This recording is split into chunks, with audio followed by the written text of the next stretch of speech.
सुमित्रया न आप औषधयः सन्तु दुर्मित्रया तस्मै सन्तु यो अस्मान् द्वेष्टि यं च वयं द्विस्मः। सभी प्रिय दर्शकों को सादर सप्रेम नमस्ते। एक विषय लेते हैं, वेद में आयु का विज्ञान। ये आयु क्या है? जीवन काल। हमारे आशीर्वाद आते हैं आयुष्मान भव।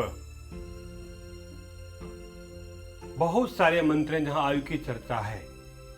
आयुर्यज्ञन कल्पताम, आयु को बढ़ाना है। ये आयु क्या है? जीवन काल। वेद कहते हैं कि व्यक्ति को कम से कम 100 साल तो जीना ही चाहिए। सतायुषा वही पुरुषः। और जीवन कैसा हो? पश्येम सरदासतम, 100 साल तक ठीक प्रकार देखते रहें, सुन सकें, पहाड़ी पे चढ़ सकें, विचार कर सकें, अनुसंधान कार्य कर सकें। ये वैदिक जीवन है। दुर्भाग्य से वर्तमान में बच्चा बीमार जन्म लेता है और बीमारी में उसका जीवन थोड़े काल में समाप्त हो जाता है। क्या कारण है? कारण यह है, स्त्री पुरुषों को, माता पिता को आयुर्वेद का विज्ञान नहीं है। प्राचीन काल के ऋषि लोग आयुर्वेद के आधार पर, वेदों के आधार पर 100 नहीं 200, 300, 400 वर्ष का जीवन जिया करते थे। महर्षि भरद्वाज, जिन्होंने बहुत बड़ा ग्रंथ बनाया, वैमानिकी का विमान विद्या ग्रंथ बनाया, उसका नाम है बृहद विमान शास्त्र। उन्होंने वेदों के आधार पर ब्रह्मचर्य के पालन से, वेद विद्या के अभ्यास से 400 वर्ष का जीवन प्राप्त किया। इसी प्रकार इतिहास में महर्षि चरक 300 साल का जीवन जीते हुए जब बूढ़े हो गए, उनके शिष्यों ने कहा, आपने हमको बहुत प्रकार की विद्या सिखाई है, उसका हम प्रयोग करना चाहते हैं।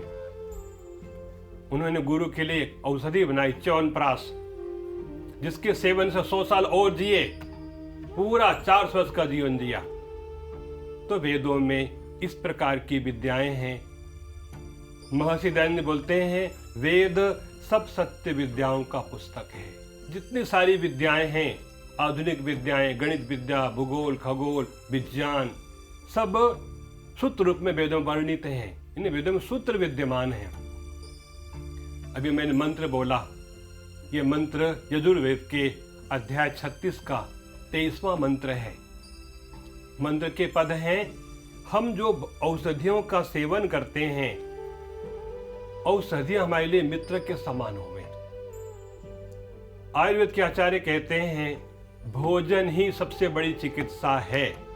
यदि व्यक्ति सात्विक, हल्का, आयु बढ़ाने वाला, बुद्धि बढ़ाने वाला भोजन विचार करके खाए, तो वो केवल भोजन से 100 साल जी सकता है। दवा की आवश्यकता नहीं है, डॉक्टर की आवश्यकता नहीं है। कब? आहार, निद्रा, ब्रह्मचर्य, 3 उसके खंभे हैं। क्या खाना है, कब खाना है, कितना खाना है, आप लोगों को बिल्कुल पता नहीं है। पशु समझदार हैं, वो प्रातःकाल आते हैं, प्रकाश में खाना शुरू कर देते हैं, सायं होते ही खाना छोड़ के चले जाते हैं। इंसान रात को 12 बजे खाता है, क्यों नहीं जल्दी मरेगा? आयुर्वेद कहता है, हमारा जीवन सूर्य के साथ चलता है। सूर्य बहुत बड़ा डॉक्टर है, चिकित्सक है। हजारों बीमारियां सूर्य के ताप से दूर होती हैं। ये सारे पशु पक्षी सूर्य के साथ चलते हैं, सूर्य के साथ अपना खाना छोड़ देते हैं। सायंकाल सूर्यास्त से पहले पहले खाने का नियम है, उसके बाद खाने के लिए नो अलाउ, आज्ञा नहीं है। कुछ पी सकते हैं, कुछ हल्का सा इस प्रकार का ले सकते हैं, परंतु खाना खाने के लिए सूर्य अस्त से पहले पहले का समय है। तो मंत्र के पद हैं, औषधियों के समान जो हमारी भोजन है, औषधि है, वो कैसा हो? मित्र के समान। मित्र कैसा होता है? सबका कल्याण करता, भला ही करता है, मित्र से कोई खतरा नहीं होता है। ऐसी औषधियां जो भोजन है हमारे लिए मित्र के समान हुए। प्रश्न उठाया आयुर्वेद के अंदर, को अरुक। कौन व्यक्ति स्वस्थ है, कौन स्वस्थ है, कौन स्वस्थ है? उत्तर दिया हित भुक मित भुक रित भुक। थोड़ा खाने वाला और अपनी प्रकृति को, शरीर को जानने वाला। बच्चे का भोजन अलग है, जवान का अलग है, बूढ़े का अलग है। अब सारे एक प्रकार खाना खाते हैं? नहीं, अलग है। बच्चे को बहुत लाइट फूड चाहिए, पहले दूध पीता है वो, और बड़े जवान को अच्छा हैवी फूड चाहिए, पावर फूड चाहिए ना उसके लिए। और बुढ़ापे में बिल्कुल हल्का दूध है या छाछ है, या कह सकते हैं जो सूप आदि हल्की भोजन लेना। अब व्यक्ति बुढ़ापे में खूब भरपेट खाता है तो उसका बुढ़ापे में बुद्धि काम नहीं करती है। देखो, भोजन से ही शरीर बनता है और भोजन शरीर मर भी जाता है। दोनों बातें हैं। भोजन ही शरीर को पैदा करता है और भोजन शरीर को मार देता है। तो वाक्य आता है अति अद्दते चा।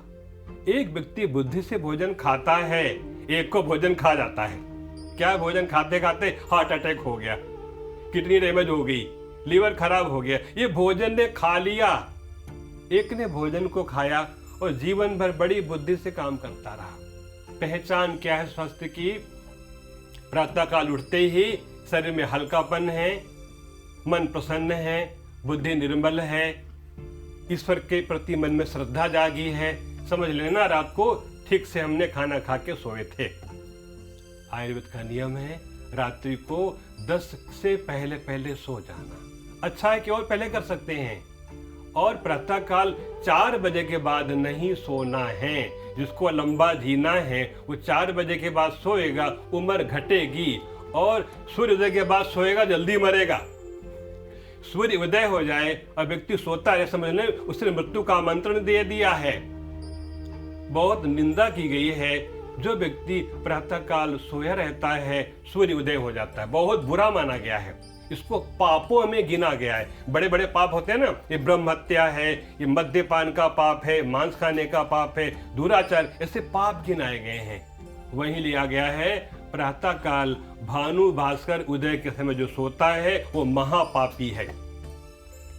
क्योंकि सृष्टि का बड़ा भाग सूर्य उदय हो रहा है। सूर्य जीवन है, सूर्य से वर्षा है, सूर्य से ऋतुएं बनती हैं, सूर्य से दिन बनता है, सूर्य से हमारा हार्ट की फंक्शन काम करता है। यानी पूरे सृष्टि में सूर्य बहुत बड़ा डॉक्टर है। इसलिए इंसान से पशु पक्षी बुद्धिमान हैं। वो अकॉर्डिंग प्रकृति के अनुसार जीते हैं और अपना जीवन जी लेते हैं। देखो, चिड़िया कहाँ बूढ़ी होती है, वैसे वैसे होते थे, मर जाती है ना फुदकती हुई, कहाँ उसको बुढ़ापा दिखता है। इंसान 15, 20, 25 साल में ही उसको रोग पकड़ लेता है। तो आयुर्वेद में बहुत अधिक समझाया गया है भोजन का विज्ञान। भोजन कब खाना है, कितना खाना है, किस प्रकार खाना है। अब जो व्यक्ति चिंता करते करते खाना खाएगा, वो खाना नहीं, टॉक्सिक अंदर भर रहा है, जहर भर रहा है, क्रोध में, लोभ में, मोह में। आयुर्वेद ने बताया रोग की उत्पत्ति क्यों हुई, कारण बताया ग्रीड, लोभ। इसने लोभ से बहुत अधिक खा लिया, बस यहीं से रोगों की उत्पत्ति हुई है। पहले तन के अंदर रोग आए हैं, फिर मन में रोग आए हैं, अब तो हजारों रोग आए हैं। चरक संहिता में गणना की गई है 3 प्रकार के दोष होते हैं।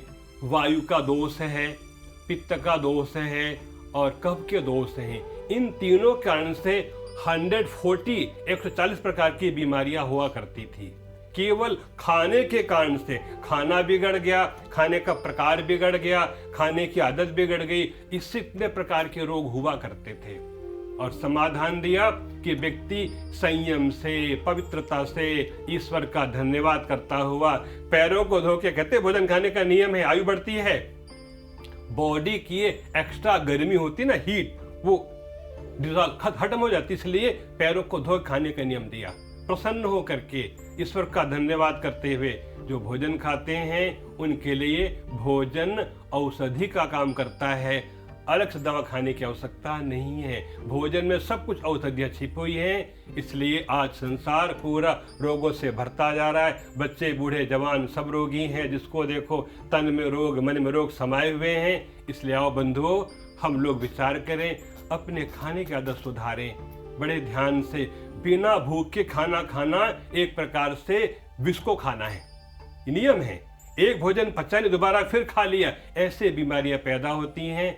अस्तु हम लोग अपने भोजन को विचार करें, बहुत पवित्रता से, शांति से, ईश्वर का धन्यवाद करते भोजन करेंगे तो बहुत सी बीमारियों से बच जाएंगे। उगते सूर्य को देखना बहुत बड़ी चिकित्सा है, सूर्य को देखना बहुत बड़ी चिकित्सा है। और सूर्य से मित्रता करें, चंद्रमा से मित्रता करें, पवन से मित्रता, प्राणायाम करें और प्रभु का धन्यवाद करेंगे। ये देवालय है, ये बीमारी का घर नहीं है, इसको देवालय बना करके जीवन को धन्य बनाना है। ये वेद की शिक्षा है। आप सबको बहुत बहुत धन्यवाद। ओम।